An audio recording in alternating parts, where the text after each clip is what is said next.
याद है किसी को? नहीं है? डेल्टा एक्स डेल्टा पी,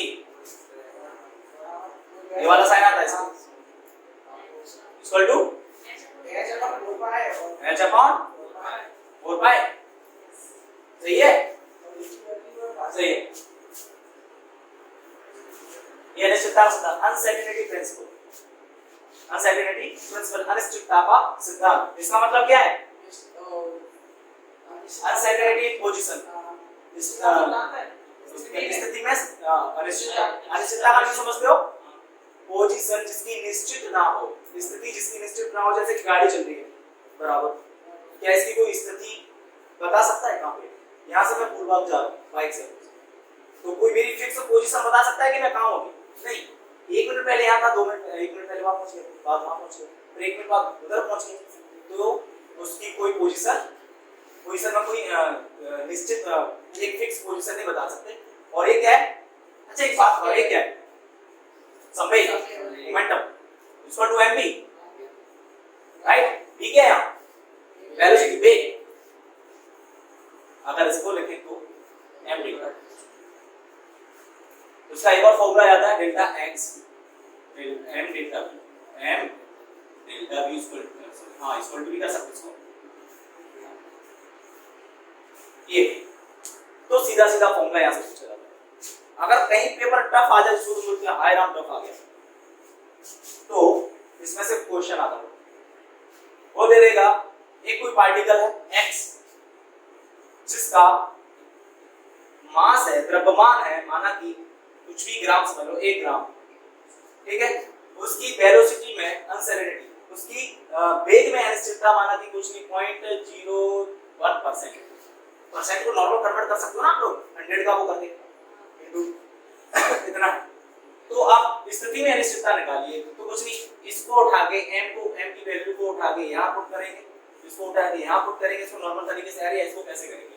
0.01% के लिए 100, टोटल कितना आया? 1%, राइट? एक ही आया, सॉरी परसेंट का आएगा, एक को उठा के यहां पुट करेंगे हम, इसकी वैल्यू तुमको पता ही है 4, और इसको सॉल्व कर सकते हैं, इसको सॉल्व कर सकते हैं आप लोग, तो नॉर्मल क्वेश्चन बन जाता है, यहां से ज्यादा रहने की जरूरत नहीं होती है, तो नॉर्मल से। एक आता सबसे इंपॉर्टेंट पीएटी के लिए, de Broglie equation, de Broglie समीकरण जो बोला जाता है, डी ब्रॉगली का सिद्धांत, उसका डायरेक्ट कोई फॉर्मूला बता सकता है? बता।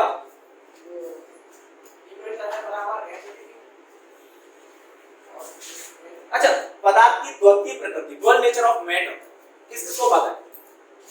बोलो। इसका मतलब क्या है ड्यूअल नेचर ऑफ मैटर का? जो मैटर होता है, जो पदार्थ होता है, जो अणु होते हैं, जो कण होते हैं, जो परमाणु होते हैं, उनमें 2 तरीके की गति पाई जाती है, 2 तरीके से मूवमेंट कर सकता है, एक तो तरंग के रूप में, वेव के फॉर्म में, और एक कण के रूप में, पार्टिकल के फॉर्म में, ठीक है। इसलिए दो ऐसा पदार्थ का एक ऐसा नेचर, एक ऐसा गुण जो 2 प्रकार से हो सकता है, जैसे कि गति, एक पदार्थ वो कितने टाइप से गति कर सकता है? 2, कितने टाइप से? एक तो कण के रूप में जा सकता है और एक तरंग के रूप में भी जा सकता है, इसको बोलते हैं ड्यूअल नेचर ऑफ मैटर। इसको डी ब्रॉगली ने क्लियरिफाई किया, किसने दिया था? डी ब्रॉगली, ठीक है। डी ब्रॉगली ने क्या बोला था कि जो पदार्थ की जो तरंग दैर्ध्य होती है, जो मैटर की, जो पार्टिकल की जो वेवलेंथ होती है, वो किसके, जो वेवलेंथ होती है वो किसके इनवर्सली प्रोपोर्शनल होती है, व्युत्क्रमानुपाती होती है, किसके? संवेग, मोमेंटम। किसी पदार्थ की तरंग दैर्ध्य, किसी पदार्थ की तरंग दैर्ध्य, किसी कण की वेवलेंथ, पार्टिकल की वेवलेंथ उस पार्टिकल के मोमेंटम के इनवर्सली प्रोपोर्शनल होती है। किसी पदार्थ की तरंग दैर्ध्य उस पदार्थ के संवेग के व्युत्क्रमानुपाती होती है। और तुम लोगों को सीधा सीधा पता है कि अगर ये वाला साइन हटाएंगे तो क्या आता है? H, right? सबसे पहला क्वेश्चन ये, सबसे पहला पॉइंट तो यही बनता है कि डी ब्रॉगली के अनुसार, डी ब्रॉगली के अकॉर्डिंग क्या option A B C D आएगा, उसमें एक आ जाएगा डी ब्रॉगली के अकॉर्डिंग वेवलेंथ मोमेंटम के इनवर्सली प्रोपोर्शनल होती है। मतलब डी ब्रॉगली के अनुसार तरंग दैर्ध्य किसके व्युत्क्रमानुपाती होती है? संवेग के समानुपाती होती है। पहला ऑप्शन में से कोई एक ऑप्शन आ जाएगा। पहला पॉइंट है। दूसरा पॉइंट फॉर्मूला डायरेक्ट, ये बात है, फॉर्मूला पूछ लिया जाएगा। तीसरा पॉइंट बनता है p का मतलब क्या होता है, संवेग, राइट। mp का मतलब समझते हो? इसका मैंने पूरी तरीके से मतलब समझाया था, मैंने पढ़ाया था ये होता क्या है आखिरकार, इसको बनाया क्यों, उसका फॉर्मूला ही क्यों आया, ये मैंने बताया था, लेकिन अब नहीं बताऊंगा, खैर इतना टाइम नहीं है। अगर इसकी वैल्यू यहाँ डालेंगे तो क्या आएगा, राइट। ये तो हो गया किसी कण के लिए, किसके लिए, एक पार्टिकल के लिए, पार्टिकल्स कण के लिए, कण के लिए, क्योंकि यहाँ अब एक और आता है formula lambda equal to h upon c। ये हो गया वेव के, इसके लिए वेव, तरंग के लिए, प्रकाश की तरंग के लिए, क्योंकि यहाँ प्रकाश की चाल लगता है, क्या लगता है, प्रकाश की चाल की वैल्यू क्या होती है, तू बता सकता है, 3 to 10 to the power 8, आगे मीटर पर सेकंड, क्या metre per second, 3 to 10 to the power 8 metre per second. पहले तो ये पूछ लिया गया, 80 में ही पूछ लिया गया था इसकी वैल्यू क्या, इसी की, समझ रहे हो? तो लेकिन अब नहीं पूछा जाएगा ये सिंपल, डायरेक्ट क्वेश्चन पूछा जाएगा या फिर फॉर्मूला पूछा जाएगा, ज्यादातर पूछे जाने वाला फॉर्मूला यही है, ज्यादातर डी ब्रोगली इक्वेशन, ठीक है। तो डी ब्रोगली इक्वेशन, तो डी ब्रोगली बोलता है कि किसी पदार्थ की जो वेवलेंथ होती है, उस वो वेवलेंथ उस पदार्थ की तरंग, सॉरी संवेग के सीधे क्या होती है, समानुपाती होती है। किसी मैटर की, किसी कण की, पार्टिकल की जो वेवलेंथ होती है, तरंगदैर्घ्य जो होती है, उसके मोमेंटम के इनवर्सली प्रोपोर्शनल होती है। पहला पॉइंट जरूर याद रखना है, क्योंकि पूरे फॉर्मूले इसी बनेंगे यहां से, ठीक है। तो यहां हो गया। अब तुम नॉर्मल तरीके से यहां से क्वेश्चन आएगा, चलो मैं दे देता हूं, एक इलेक्ट्रॉन जो कि तुम्हारा 6.6 into 10 to the power minus 20 metre per second के हिसाब से चल रहा है। एक इलेक्ट्रॉन कितना 6.6 into 10 to the power minus 20 metre per second के हिसाब से चल रहा है। कौन, एक इलेक्ट्रॉन। तो इसकी वेवलेंथ क्या होगी, तो इसकी वेवलेंथ क्या होगी, क्वेश्चन है शॉर्टकट वाला क्वेश्चन। अब एक इलेक्ट्रॉन, इसका वेलोसिटी कितनी, वेग कितना है, इतना पूछ क्या रहा है ये, तो फॉर्मूला ऐसा रखो उसमें, ये वाला फॉर्मूला है lambda equal to h upon mv। तो h की वैल्यू कितनी आती है 6.6 into 10 to the power minus 34, तो 6.6 into 10 to the power minus 34 लिख दिया, क्लियर। अब m की वैल्यू, अरे m तो यहां दी नहीं गया था, क्या करोगे, m कहां है, m ही, क्या करोगे, तो इलेक्ट्रॉन तो दे रखा है, इलेक्ट्रॉन का कितना होता है 9.1, सॉरी 9 ही कर देते हैं, into 10 to the power minus 31 kg, right. अब into v कितना दे रखा है 6.6 into 10 to the power minus 20।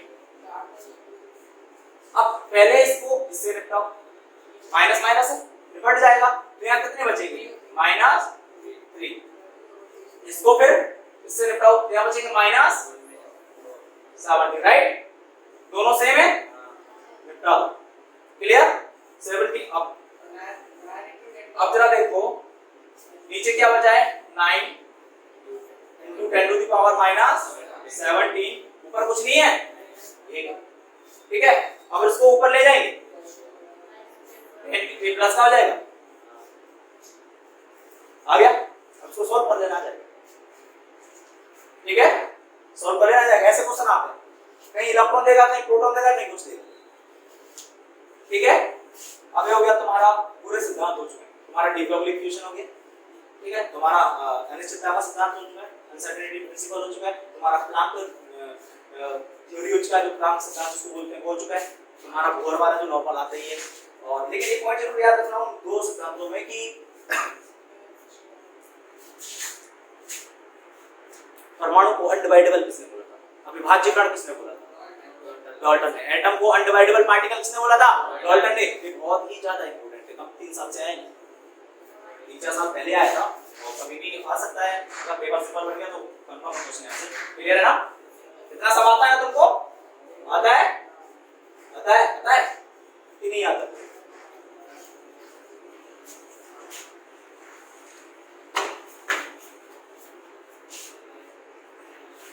तो अब तुम्हारा electron proton neutron, electron proton neutron positron अभी अल्फा पार्टिकल याद है? खोज किसने की थी इलेक्ट्रॉन की? थॉमसन ने। किसने? थॉमसन ने। प्रोटॉन की गोल्डस्टीन ने। न्यूट्रॉन की शेडविक ने। और इलेक्ट्रॉन पे कौन सा चार्ज है? नेगेटिव। चल नेगेटिव कितना है? 12 नहीं, इतना नहीं होता, थोड़ा और उससे भी कम होता। मान लिया जाता है कि 1 नहीं मानेंगे, अभी नहीं मानेंगे एक्चुअली। 1.6 × 10⁻⁻⁹ ठीक है? इतना नेगेटिव चार्ज है, इतना नेगेटिव चार्ज है। इसमें भी सेम टू सेम, लेकिन किसका? पॉजिटिव का 1.6 × 10⁻⁻19 कूलम। सर यार माइनस तो लगा हुआ है, माइनस ये नहीं, ये तो मात्रा है। ये पॉजिटिव इतना चार्ज पे लेकिन नेगेटिव है, लेकिन यहाँ है पॉजिटिव। और इस पे कोई नहीं रहता है, न्यूट्रल है। इसको हैवी पार्टिकल कहते हैं, भारी कण कहा जाता है। पीएटी का पूछा गया क्वेश्चन, हैवी पार्टिकल भारी कण, न्यूट्रॉन को बोला जाता है। ठीक है? ओके। कैथोड किरणें किसको बोला जाता है? कैथोड रेज किसको बोला जाता है? इलेक्ट्रॉन को उसको कैथोड रेज भी बोला जाता है। क्या बोला जाता है? कैथोड किरणें। लियम क्रूक्स ने बताया, किसने बताया था? लियम क्रूक्स ने बताया था। अच्छा, इलेक्ट्रॉन पे जो नेगेटिव चार्ज है, नेगेटिव आवेश जो है, ऋणात्मक आवेश जो है, वो किस महान आदमी ने बताया था? किसने? चल बे, कुछ भी चीजें कुछ नहीं है ना, चीजें ना कुछ भी। क्या उसने बताया था? मिलीकन्स ने। किसने बताया था? मिलीकन। मैंने बताया कि जो पार्टी आवेश कल बताया था ना, आवेश किसने बताया था? मिलीकन ने। किसने? मिलीकन। किसने बताया था? मिलीकन ने। ठीक है? इनको एनोड रेज भी बोला जाता है। क्या बोला जाता है? एनोड किरणें। तो कैथोड किरणें, एनोड किरणें। ठीक? अब अल्फा पार्टिकल पे कितना आवेश रहता है? माइनस या पॉजिटिव? पॉजिटिव का 2 कैरी। द्रव्यमान कितना रहता है? इसका 4 है, इसका कितना है? 4। यानी ये हीलियम पार्टिकल के बराबर है। किसके बराबर है? हीलियम पार्टिकल के बराबर है। समझ में? रिलेशन भी आ सकता है। चलो, इनका m इतना है, तो इसका m कितना होगा? इलेक्ट्रॉन का m कितना होगा? 9.1 × 10⁻31 kg। और इसका 1.67 × 10⁻27 kg। सेम टू सेम इसका होगा।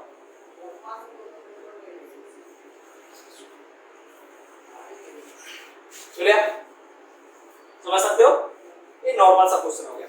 एक एक्स्ट्रा जो चीज है वो तुम लोगों को मैं पॉजिट्रॉन अलाउ है, पॉजिट्रॉन में बताने वाला। पॉजिट्रॉन होता होगा। इलेक्ट्रॉन हो गया। पॉजिट्रॉन या एंटी इलेक्ट्रॉन इसको बोला जाता है। क्या बोला जाता है? Anti electron. पॉजिट्रॉन या एंटी इलेक्ट्रॉन, जो कि नया मतलब पार्टिकल है पॉजिट्रॉन, जो कि कभी भी पूछ लिया जा सकता है। तो एंटी इलेक्ट्रॉन, इलेक्ट्रॉन के विपरीत, इलेक्ट्रॉन के क्या विपरीत, जिसको बोलते हैं इलेक्ट्रॉन के विपरीत।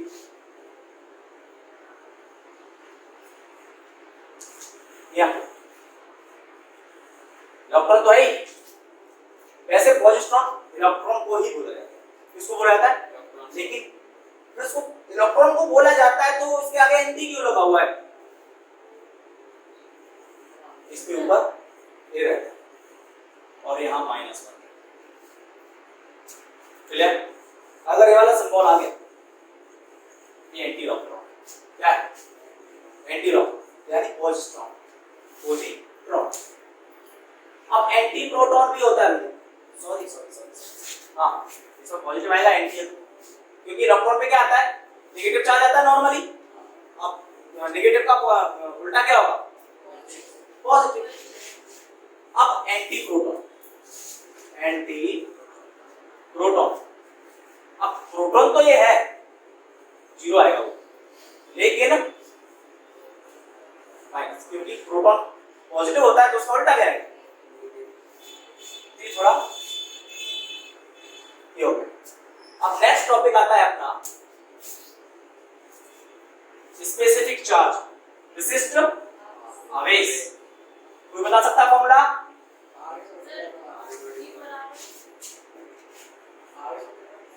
Q equal to Q by M, Q by M, normal चीज है यार।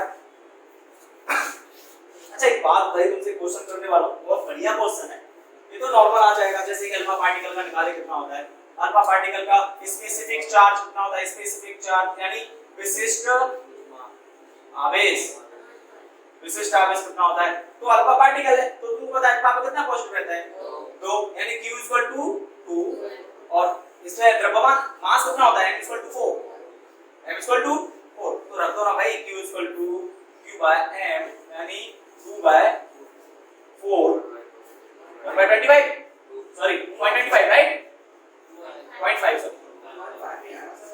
0.5 की है, ये बोले तो ज्यादा वो भाग करके बस 0.5 की है, 0.5 आ गया, इतना होगा तो नॉर्मल तरीके से निकाल सकते हो इसको, ज्यादा बड़ी बात नहीं है। अब तुमसे एक question, hydrogen positive, helium positive and helium 1 positive, इनमें से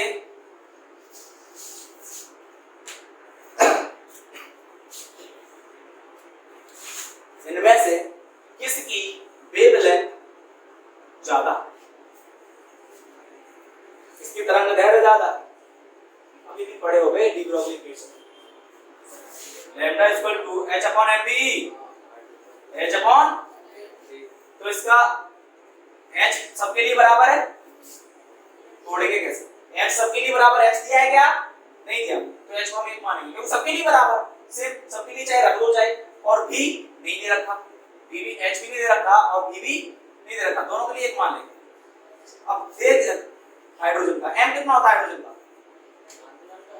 1, हीलियम का 2, सॉरी 4, इसका भी 4 होगा, इसका भी क्या होगा 4 होगा, जरा देखते हैं, तो a नहीं दे रखा, तो इनको रिमूव कर, हाँ a नहीं दिया तो दोनों को क्या कर दो, रिमूव कर दो, हटा दो फॉर्मूले से, अब सीधा कर दो, ये वाला फॉर्मूला होता है ना, ये वाला संबंध है दोनों में, संबंध है, यही संबंध है, तो जरा देखते हैं, हाइड्रोजन के लिए निकालते हैं पहले, H N, दोनों में कौन पाती है, इनवर्सली प्रोपोर्शनल है राइट, तो अगर ये ज्यादा होगा तो ये, तो इसका किसका ज्यादा है इन दोनों, और किसका कम है, M किसका कम है, हाइड्रोजन का कम है, तो लैम्डा किसका ज्यादा होगा, जिसका M कम होगा, इसका क्या कम होगा, तो किसका M कम है, हाइड्रोजन का, तो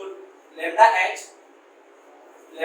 H2 positive, lambda He1 positive, इनमें से किसकी वेवलेंथ, किसकी तरंगदैर्घ्य ज्यादा होगी, तो पहला पॉइंट ये होना चाहिए कि जिसका M कम होगा उसकी वेवलेंथ ज्यादा होगी, और जिसका M ज्यादा होगा उसकी वेवलेंथ कम होगी, तो सबसे कम M किसका है, निकाल लेना, दोनों का सेम, तो दोनों का ये भी सेम आएगा, क्लियर। अब बात आ रही है सर ये वेवलेंथ होता क्या है, तो नॉर्मल तुम लोगों को पता है कि लाइट कितनी दूर तक जा सकती है, तरंग की लंबाई, तरंग दैर्घ्य बोला जाता है, वेव की लंबाई वेवलेंथ बोला जाता है, क्या बोला जाता है, वेवलेंथ। तो एक बात बताइए, एक मोटा आदमी है, एक पतला आदमी है, तुझसे नहीं बोल रहा हूं, हंस रहा है तुझे देख, एक मोटा आदमी एक पतला आदमी, कौन दूर तक भागेगा? पतला, जिसका वेट कम हो, जिसमें वजन कम हो। तो यार कौन दूर तक जाएगा? हाइड्रोजन या हीलियम? जिसमें वजन कम हो हाइड्रोजन दूर तक जाएगा, नॉर्मल सी बात। क्लियर? ये क्वेश्चन ये ना कभी कभी ऐसे क्वेश्चन आ जाते हैं जो हर बच्चा क्लियर नहीं कर सकता है। इसके फंडे क्लियर होंगे, इसके क्वेश्चन भी क्लियर होंगे। अब सबसे इंपॉर्टेंट पॉइंट आता है क्या? सबसे इंपॉर्टेंट पॉइंट आता है इलेक्ट्रॉन प्रोटॉन, सब लोग देख चुके हैं। अच्छा, न्यूक्लियन किसको कहते हैं? कोई बता सकता है? Nucleon very very good, 2018 question.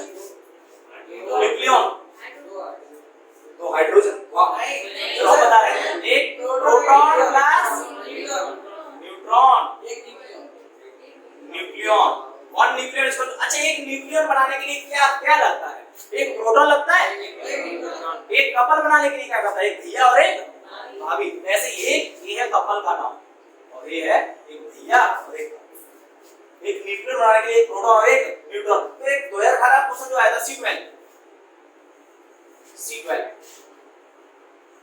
मतलब वैसे नॉर्मल C6 होता है। क्या होता है? परमाणु क्रमांक होता है और नीचे परमाणु भार होता है।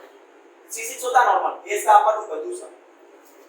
C6 होता है। अच्छा, एक C6 मतलब इसका एटॉमिक नंबर जो होता है Z, वो कितना है? 6। कितना है इसमें? 6। तो इलेक्ट्रॉन कितने होंगे? Equal to atomic number. Proton कितने होंगे? कितने इलेक्ट्रॉन है, राइट?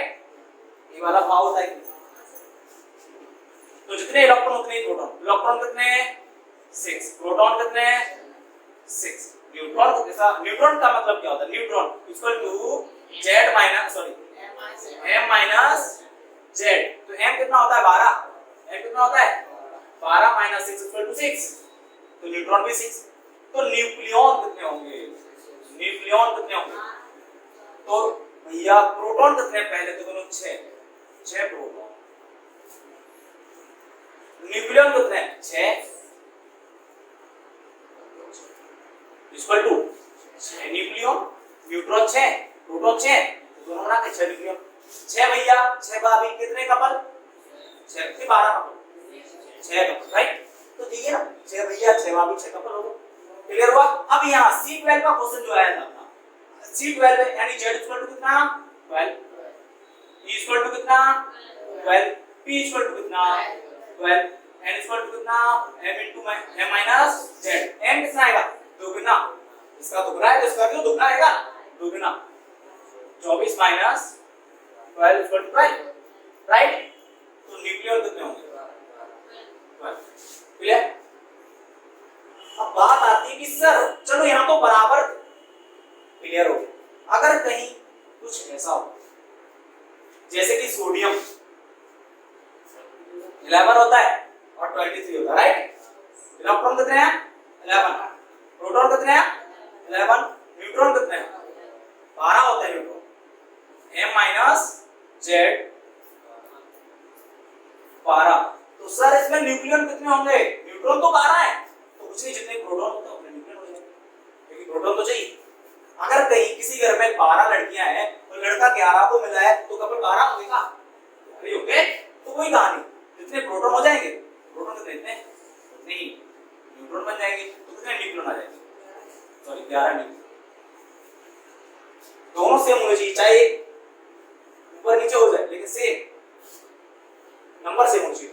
ये थोड़ा ज्यादा इंपॉर्टेंट हो जाएगा मैच को, तो देखना प्रोटॉन के संगे न्यूट्रॉन बराबर होना चाहिए, साथ में क्या होना चाहिए? न्यूट्रॉन इक्वल होना चाहिए। अब सबसे इंपॉर्टेंट टॉपिक आता है इलेक्ट्रॉनिक विन्यास, इलेक्ट्रॉनिक कॉन्फ़िगरेशन। इलेक्ट्रॉनिक कॉन्फ़िगरेशन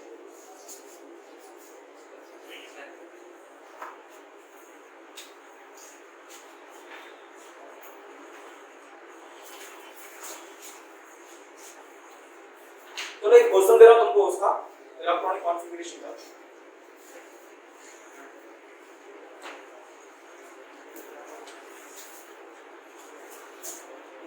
सही लोग हैं?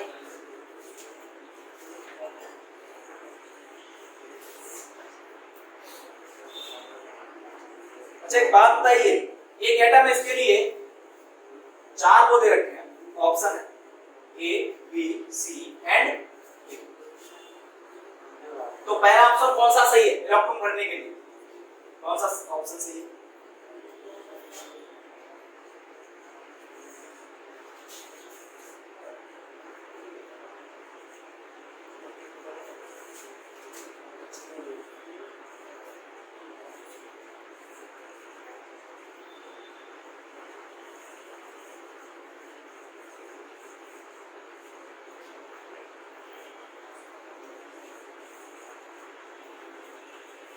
एक से भी ज्यादा गलत हो सकते हैं इसमें।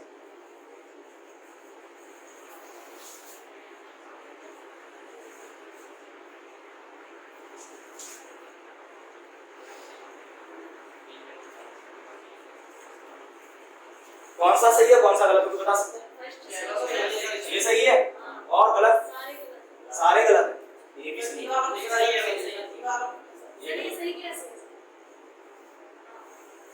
सॉरी हाँ दोनों गलत है। ये सही क्यों है? अरे मैंने इसको उल्टा कर दिया, चाहे पहले लिख दो है ठीक है। अब ये गलत क्यों है? क्योंकि तुमको पता चलो यहाँ तो डबल है, इसको ऊपर होना चाहिए। पहले सबको बराबर मिलते और सेम डायरेक्शन में मिलते ठीक है, लेकिन यहाँ उल्टी डायरेक्शन होगी। फिर यहाँ ठीक है दो हो गए कोई बात नहीं, लेकिन डायरेक्शन चेंज।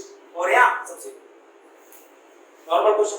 अब क्वांटम संख्या है, क्वांटम नंबर्स जो होते हैं, इलेक्ट्रॉनिक कॉन्फ़िगरेशन है सब कुछ जानता है। क्या इलेक्ट्रॉनिक कॉन्फ़िगरेशन पढ़ने से पहले हम लोग एक चीज पढ़ लेते जो कि काफी ज्यादा इंपॉर्टेंट है, शायद बीएचयू में कुछ आया हो उसके ऊपर, number of unpaired electron. Number of unpaired electrons, number of unpaired electrons. ऐसा चलो iron Fe positive, Fe di positive and Fe tri positive के इलेक्ट्रॉनिक कॉन्फ़िगरेशन निकालो। क्या इलेक्ट्रॉनिक कॉन्फ़िगरेशन निकालो। चालू की बंद निकालो। इसका एटॉमिक नंबर कितना होता है? तो इसमें इलेक्ट्रॉन भी कितने होंगे? प्रोटॉन कितने होंगे? 26 ठीक है। अब निकालना है आपको electron unpaired electron. Unpaired electron का मतलब क्या होता है? अयुग्मित इलेक्ट्रॉन मतलब सिंगल इलेक्ट्रॉन राइट। ठीक तो 1s2 2s2 2p6 3s2 3p6 4s2 3d6। जरा देखो 26 है कि नहीं? 2 और 2 4 और 2 6 और 2 8 है 8 सही है 26 हाँ 26 है 18 ये नॉर्मल हो क्या हो गया नॉर्मल। अब इसमें से प्लस किसमें प्लस कब आता है? जब एक इलेक्ट्रॉन निकल जाए। तो चलो देखते हैं। अच्छा इसका इलेक्ट्रॉनिक अच्छा एक बात जरा अच्छा क्वेश्चन। इसका परमाणु क्रमांक एटॉमिक नंबर कितना? 25 हो गया एटॉमिक नंबर 26 ही होगा, लेकिन इलेक्ट्रॉन कितने हो गए हैं? इलेक्ट्रॉन निकला है, परमाणु क्रमांक तो वही होगा 26 ही होगा परमाणु क्रमांक, लेकिन इलेक्ट्रॉन कम हो चुका है। समझे? इलेक्ट्रॉन कितने बचे? 25 मतलब इनमें से निकला होगा। अब इनमें से कहां से निकला होगा? चलो पहले हम इसी को देख लेते हैं। इसमें से एक इलेक्ट्रॉन निकल चुका है, 25 बचे हुए हैं इसमें। अब इसमें से कहां से निकला होगा? तो कहां से निकाल सकते हैं? इसमें एनर्जी ज्यादा हो या एनर्जी कम? एनर्जी कम हो। तो इनमें से किसकी एनर्जी कम हो? 4s की। कैसे पता? n plus l। अब n प्लस l चलो ठीक है देखिए n प्लस l। तो इसके लिए n कितना है 4, l कितना होता है 0। इसके लिए l कितना है n कितना है 3, ये कितना होता है l कितना होता है d के लिए 2, इसका 5, इसका 4। तो किसकी एनर्जी ज्यादा है? एनर्जी किसकी कम है? सब इसकी कम है। तो किसमें से इलेक्ट्रॉन निकाला जा सकता है? और s से इलेक्ट्रॉन निकाला जा सकता है। तो इसका बढ़िया सा प्यारा सा इलेक्ट्रॉनिक विन्यास आएगा। चलो मैं यहां से यार लिखना जरूरी है तब नहीं है तो आएगा 4s 1 3d6 ठीक है। अब यहां देखते हैं वो भाई यहाँ कितने बचे हुए हैं? 24 मतलब एक और निकल गए यहाँ से। तो अब कहां से निकलेगा? इसकी एनर्जी कम है तो इसी की कम है 4s 0 3d6 ठीक। अब यहाँ अब एक और निकल गया यार। इलेक्ट्रॉन कितने हैं? कितने हैं? 23 4s 0 3d5। अब बाद में इलेक्ट्रॉन निकालते हैं। सबसे पहले देखते हैं इसको 4s। इसमें 2 है इसमें 6 भरे हुए हैं, पहले सबको एक एक देते हैं 5, अब डबल करते हैं 3D। अनपेड इलेक्ट्रॉन कितने हैं? 1 2 3 4, 4 अनपेड इलेक्ट्रॉन। इसमें देखते हैं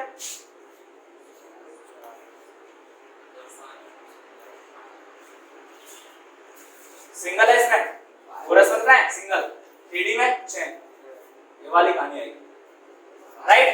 तो इसमें अनपेड इलेक्ट्रॉन कितने हैं? 5। इसमें अनपेड इलेक्ट्रॉन कितने हैं? 4 है। और इसमें तो कुछ भी नहीं है, 0 है। इसमें तो सब कुछ 0 है। 6 पहले एक एक बांटो सबको, फिर दो। अनपेड इलेक्ट्रॉन 4 कितने हैं? अब इसमें कितने हैं? 5 अनपेड इलेक्ट्रॉन। और एस क्या है? 0। तुमसे एक और क्वेश्चन अच्छा पूछा जाएगा यहाँ से। 5 अनपेड इलेक्ट्रॉन 5। अब बताइए इनमें से स्थायी कौन है, स्टेबल कौन है? स्थायी। मैंने एक चीज बताई थी तुम लोगों को, स्थायी हो चुका है, सब में बराबर है। यहाँ भी तांडव होगा, यहाँ भी तांडव होगा, यहाँ भी तांडव होगा, क्योंकि चारों के पास एक एक है, एक बच्चे में ज्यादा प्यारा है, तो इसको पीटेंगे ना, तो यहाँ सबके पास एक एक है, कोई किसी को नहीं पीटेगा, ठीक है? ये स्टेबल है। तो क्वेश्चन क्या बनता है यहाँ से कि आयरन का कौन सा रूप सबसे ज्यादा स्थायी है? आयरन, ठीक है? ये अब जब टॉपिक चल ही रहा है तो एक बात बताइएगा मुझे, अनपेड इलेक्ट्रॉन देखिए तो सब देखिए, तो द्विध्रुव आघूर्ण, सॉरी चुंबकीय आघूर्ण, मैजिक मूवमेंट दिखाई दो यहाँ, मैग्नेटिक मूवमेंट की धातु आती है, मैग्नेटिक मूवमेंट जिसको बोला जाता है, चुंबकीय आघूर्ण जिसको बोला जाता है, क्या बोला जाता है? चुंबकीय आघूर्ण जिसको बोला जाता है, मैग्नेटिक मूवमेंट जिसको बोला जाता है। कितना होता है इसका? म्यू से रिप्रेजेंट करते हैं, किससे? म्यू। इसका कोई फॉर्मूला बता सकता है? हाँ, इनटू n+2 और pm बस। l किसमें आता है फिर? l तो आप चुंबकीय आघूर्ण, तो ये बात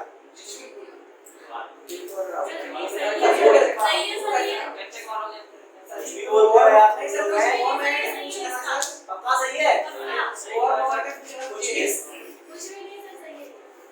चलो सही है। अच्छा एक बात बताइए, इनमें से किसका चुंबकीय आघूर्ण ज्यादा है सबसे? हाँ,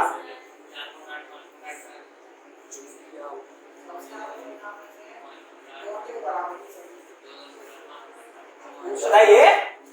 अरे यार सीधा सीधा काहे वो करते हो यार, इसके पीछे लगा दो ना, अनपेड इलेक्ट्रॉन के पीछे 0.9 सीधा। इसमें कितने अनपेड है? म्यू इक्वल टू कितना है? 4.8 के समथिंग, समझे? दोनों के बराबर। अबे n का मतलब क्या होता है? अनपेड इलेक्ट्रॉन से इतना मैंने एक ट्रिक बताई थी ना तुम लोगों को, सीधा सीधा पीछे 0.7.8 लगा दो, 0.7 या 0.8, इसके पीछे 5.8, इसके पीछे 4.8, इसके पीछे 5.8, या नॉर्मल नहीं निकाल के देख लो, एक बार निकाल ही लेते हैं प्रूफ के लिए। v = √n n+1, right? Unpaired electron, number of unpaired electron. Iron का निकाल दो, ओनली आयरन का, किसका? आयरन का।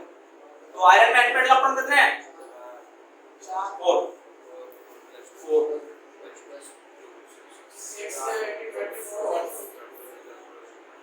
कितना होगा? 8 सॉरी 6। अगर यहाँ 25 होता तो कितना आता? 5, लेकिन 25 थोड़ा कम है ना, तो 5 से थोड़ा 4.8 से समथिंग आएगा ना, देख लो, समझे? नॉर्मल चीज है ये, नॉर्मल नहीं मतलब बहुत हैवी चीज है, लेकिन शॉर्ट ट्रिक तुम्हारे पास कुछ करना ही नहीं है, इतना तो काम झाम बस निकालना सीख लो, हो जाएगा। चलो कोई क्रोमियम का बताओ यार मुझे, 24 होता है क्रोमियम, जल्दी बताओ कितना आता है इलेक्ट्रॉनिक विन्यास पीछे? 6.8 4s1 3d5, वैसे इसका आना चाहिए 4s2 3D 4। लेकिन ऐसा हो जाता है आधे समझ में नहीं आया होगा कि वो क्या है। अब चलो मैं बता ही देता हूँ तुम लोगों को।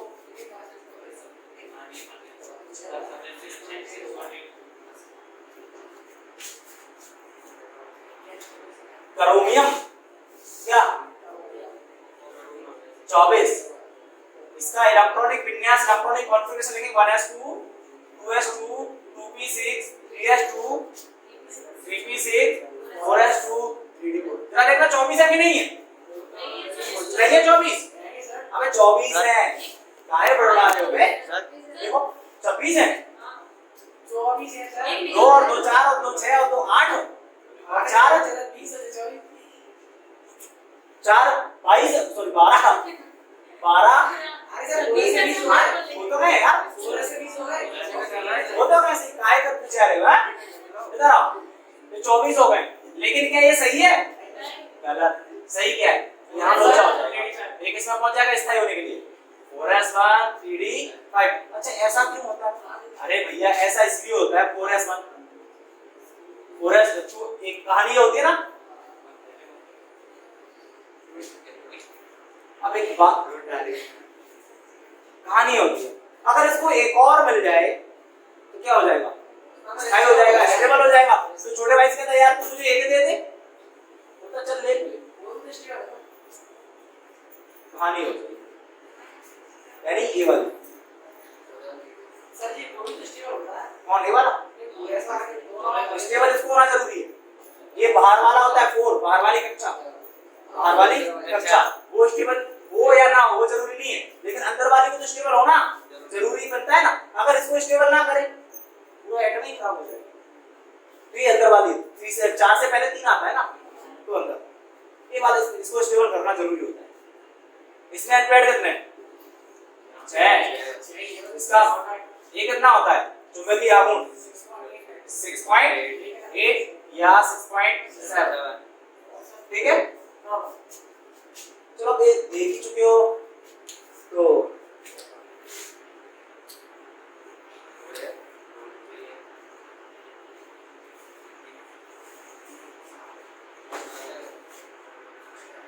इनमें से कौन सा गलत है?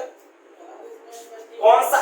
चलो मैं क्वेश्चन बना के पूछ लेता हूँ जो पीएटी में आता। इनमें से कौन सा कक्षक उपलब्ध नहीं होता वाला?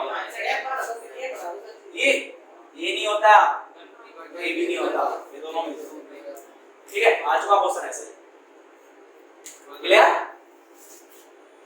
हो चुका है ना? ये सब आ रहा है ना? बराबर आ रहा है? चलो आ रहा है तो देख लेते हैं।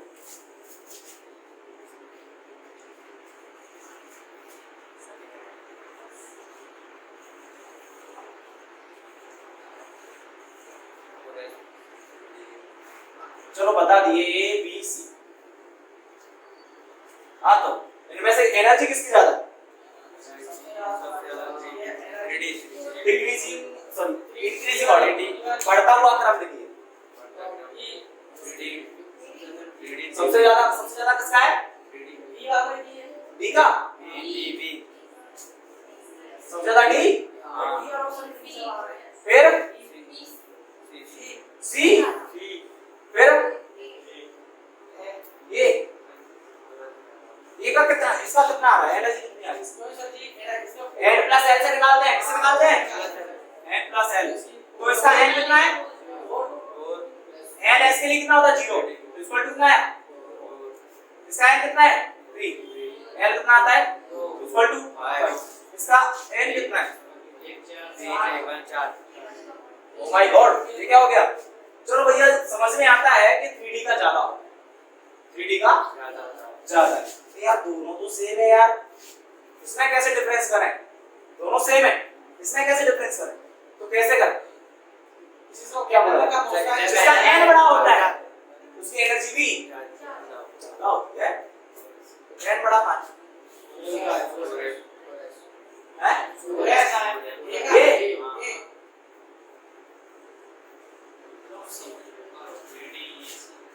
ये तुम्हारे रास्ते में लिखा हुआ, घर जाके टोटल कर लेना बिल्कुल एकदम।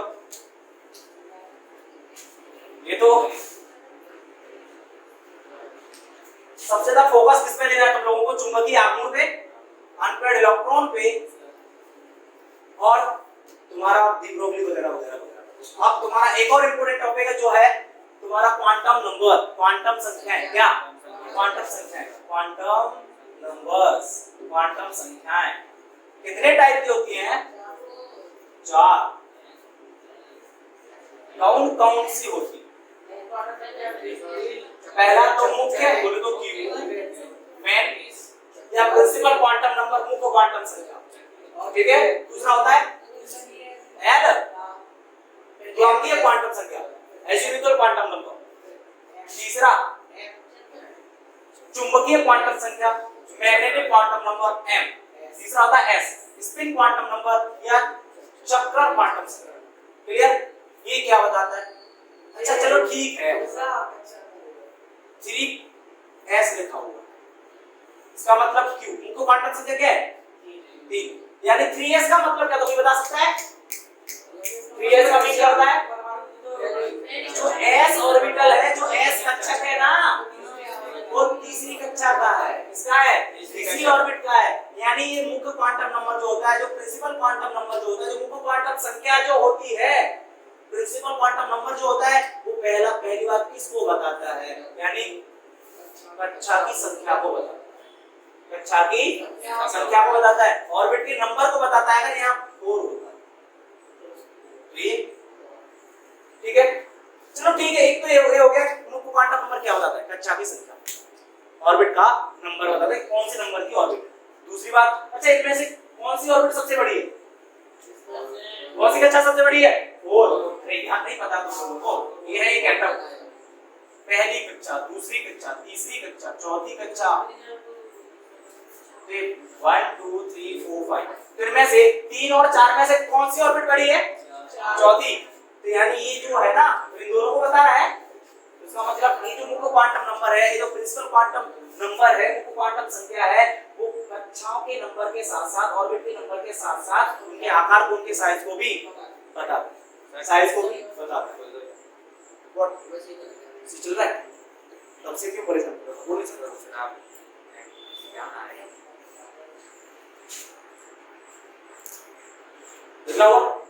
दो पॉइंट हो चुके हैं। मतलब ये क्या क्या बताता है? तो कक्षाओं का नंबर बताता है, कक्षाओं का आकार बताता है। समझ पा रहे हो? कक्षाओं का नंबर यानी कक्षाओं की संख्या है, ऑर्बिट का नंबर बताता है। दूसरा कक्षाओं का आकार बताता है। तीसरा कक्षाओं की ऊर्जा भी बताता है। क्या बताता है? कक्षाओं की ऊर्जा भी ये बताता है। क्लियर? कक्षाओं की ऊर्जा कैसे? यार मैंने तुमको बताया था कि केंद्रक से जैसे जैसे दूर जाएंगे कक्षाओं की ऊर्जा बढ़ती जाएगी। तो इनमें से किसकी ऊर्जा ज्यादा है? क्लियर? समझ रहा है? तो ऊर्जा बताता है। पीएच 2018 में क्वेश्चन 19 का नहीं 18 की क्वेश्चन है। हां 18 की 19 का क्वेश्चन है। 19 का क्वेश्चन है, बता आया था उस टाइम पे मैंने दिया था। तो 4s के लिए q कितना आएगा? 4 n azimuthal quantum number, azimuthal quantum number. अब एक चीज होता है जो तुमको बताने वाला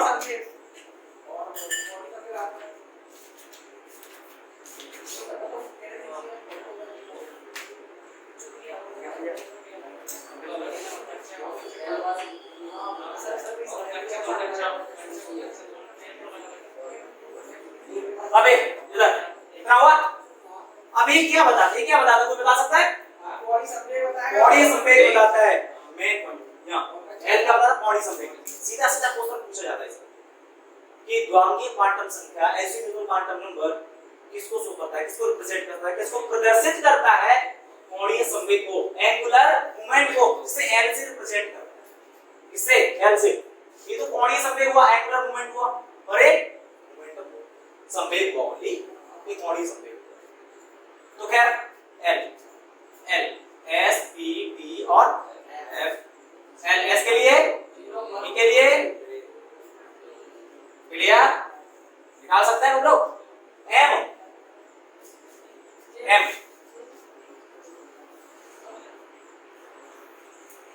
एस के लिए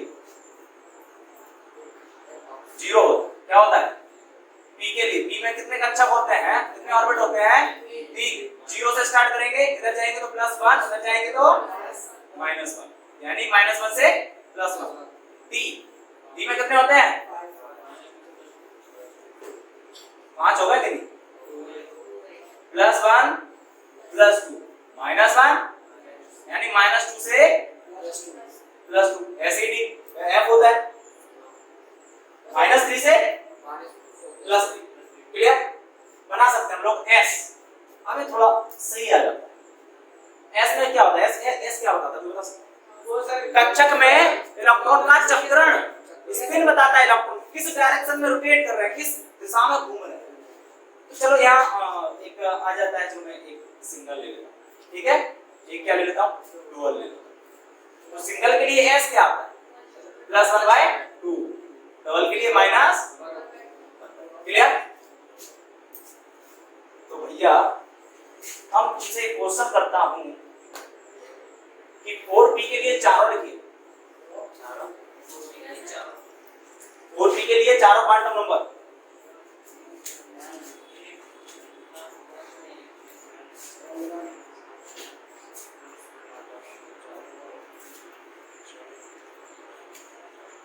जल्दी लिखिएगा। चलो हम ही लिख देते हैं। Q इक्वल टू कितना है? 4। L कितना है इसके लिए? P है तो एक आएगा। और M कितना है इसके लिए? P के लिए -1 से कुछ भी लिख दो, 0 -1, -1 भी लिख सकते हैं, 0 भी लिख सकते हैं और +1 भी लिख सकते हैं, लेकिन +2 लिख सकते हैं क्या? नहीं गलत। P के लिए +2 नहीं है। S कुछ भी, अभी यहाँ सिंगल डबल कुछ नहीं रखा है, लिख दो +1/2 या -1/2 कुछ भी लिख सकते हैं। ठीक है? ठीक है? ओके। अब मैं तुमसे एक क्वेश्चन और कर रहा हूं। एक सोडियम है भैया, क्या है? सोडियम के लास्ट ऑर्बिट जो है, अंतिम कक्षा जो है, अंतिम कक्षा का जो अंतिम कक्षक, उसके लिए क्या लिखिएगा? चारों क्वांटम संख्या, यानी सोडियम एटम के लास्ट ऑर्बिट के लास्ट ऑर्बिटल के लिए चारों क्वांटम नंबर्स लिखिए। सोडियम के लास्ट कक्षा के लास्ट ऑर्बिट, लास्ट क्या आता है यार? 3s1 आता है। लास्ट 11 होता है इसका, 1s2 2s2 2p6 3s 11 होगा, जरा देखना। तो लास्ट कक्षा कौन सी? 3। लास्ट कक्षा का लास्ट ऑर्बिटल क्या? 3s। 3s1 के लिए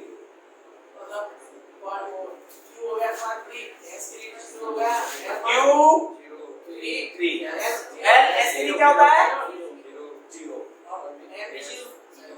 M S के लिए क्या होता है? 0।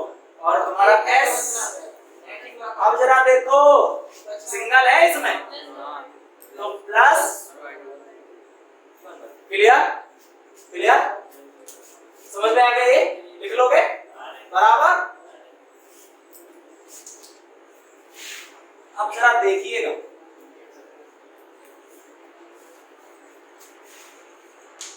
एंगुलर मोमेंटम, कोणीय संवेग, कोणीय संवेग, एंगुलर मोमेंटम। तो भैया इसको रिप्रेजेंट करते हैं L से। किससे? L से। और ये भैया दो टाइप से पूछ लिया जाता है क्वेश्चन में, तो हम जवाब नहीं दे पाएंगे अगर नहीं बता रहे हैं। एक तो कक्षा, इलेक्ट्रॉन का कोणीय संवेग, इलेक्ट्रॉन का एंगुलर मोमेंटम ऑफ इलेक्ट्रॉन, यानी कोणीय संवेग किसका?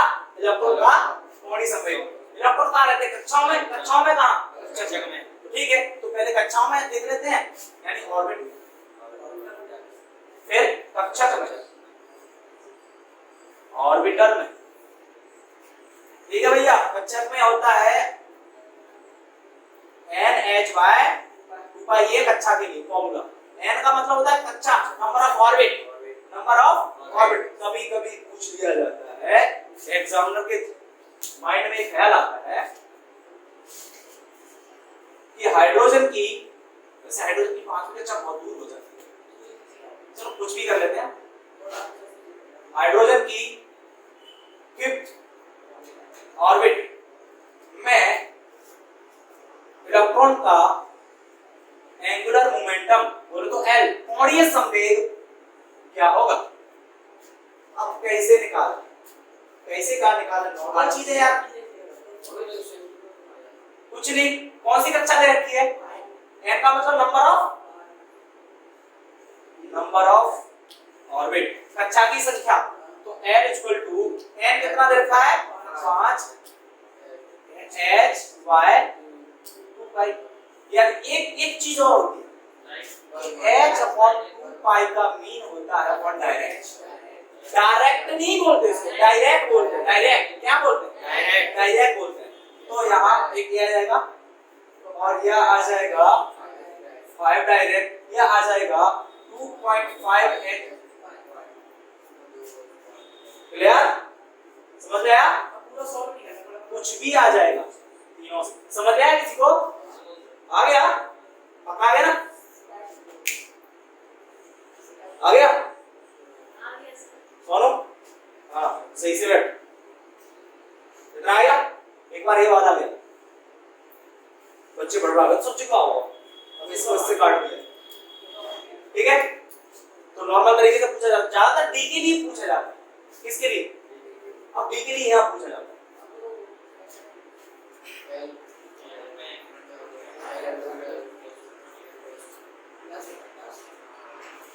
अब यहाँ इसके लिए फॉर्मूला होता है under root l plus 1 h upon 2 pi, इसके लिए फॉर्मूला होता है।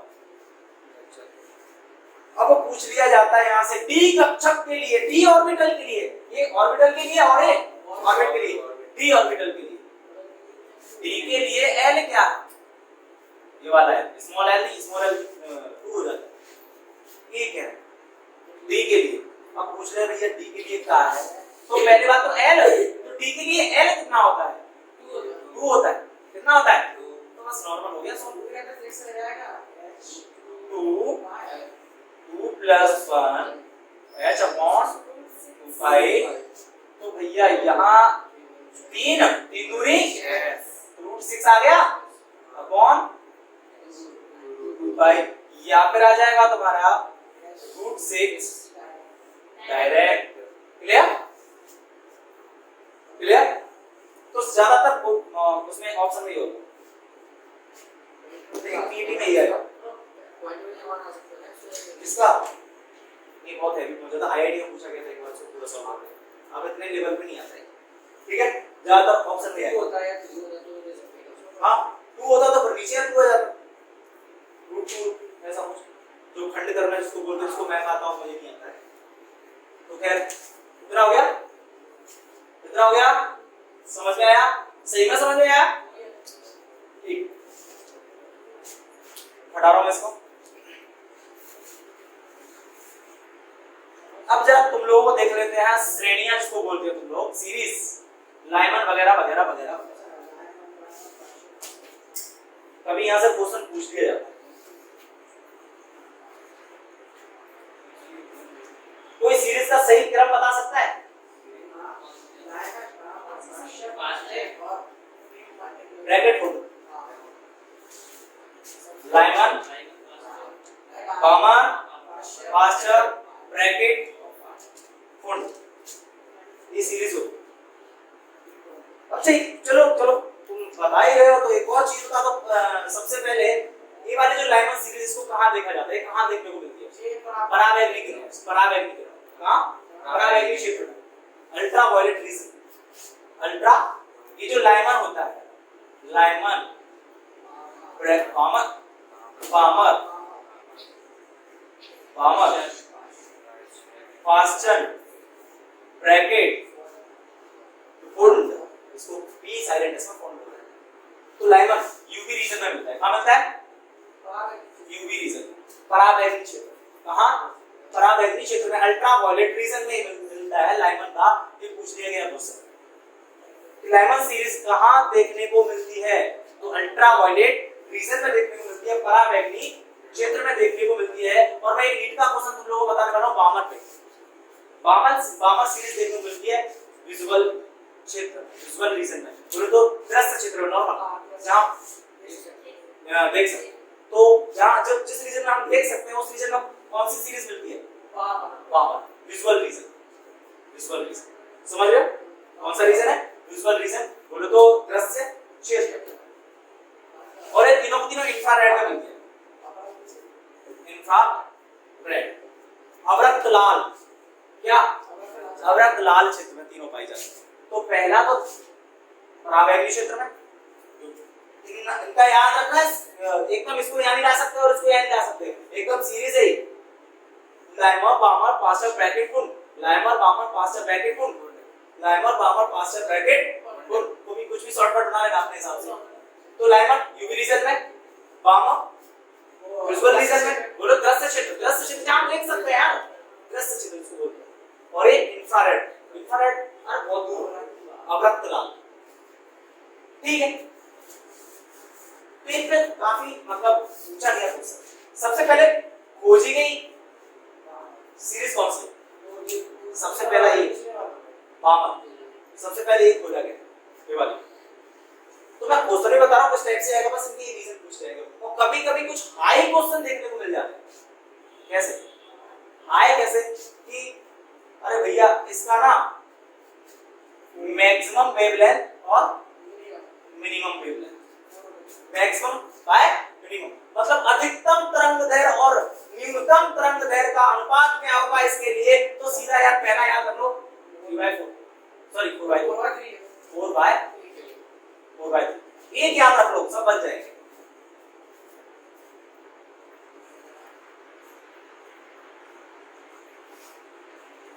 एक याद रखो, सब बन जाएंगे। मैंने बोला एक ट्रिक भी बताई थी मैंने, तो याद रखने की फॉर्मूला भी बताया था एक्चुअली मैंने सब कुछ। एक फॉर्मूला ये यूवी रीजन में मिलता है, इसमें मिलता है यूवी रीजन। इसका एक फॉर्मूला हां n1 = होता है 1 से स्टार्ट होता है और n2 कितने से स्टार्ट होता है 2 3 4। यहां n1 स्टार्ट होता है 2 से, वैसे ही कुछ होता है क्या कि नहीं?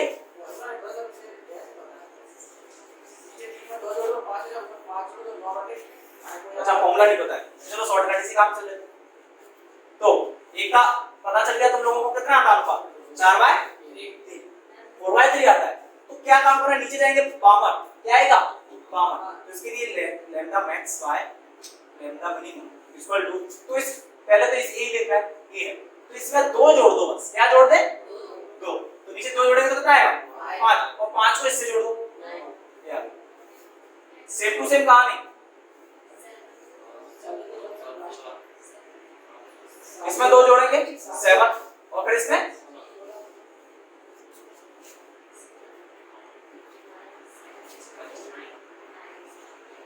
इसमें 2 जोड़ेंगे 9, इसमें